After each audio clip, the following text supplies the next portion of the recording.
Ek weet nie in Bloemfontein nie. In Kaapstad die meeste stik. Johannesburg is hierdie rood. Pretoria is kokain en buttons. Durban is alles gemeng.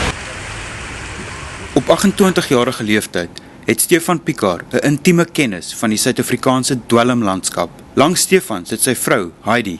Hy beskryf hoe dwelms 'n houvas op hom gekry het van sy vroeë tienerjare. Maar vir Stefan het dinge nie by dwelmmisbruik gestop nie.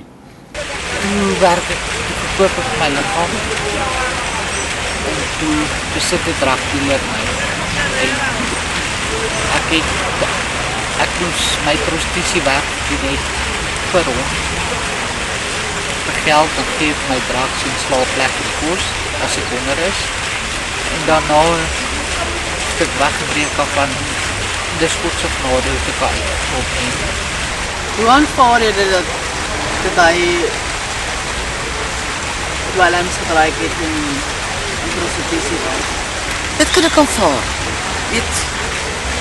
Ek weet die lewe maak harde draai met mens. Dit weet ek vir 'n feit. Niemands lewe op aarde is maak.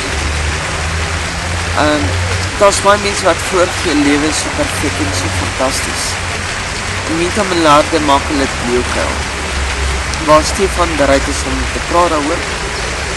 Hy is bereid om ander mense te leer daardeur en mense te help daardeur.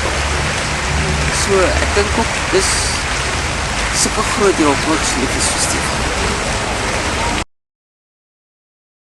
Daar is iets vir kinders te sê nie. Enig wat ek kan kinders sê is, soek hulp, mense kan so raak klaar.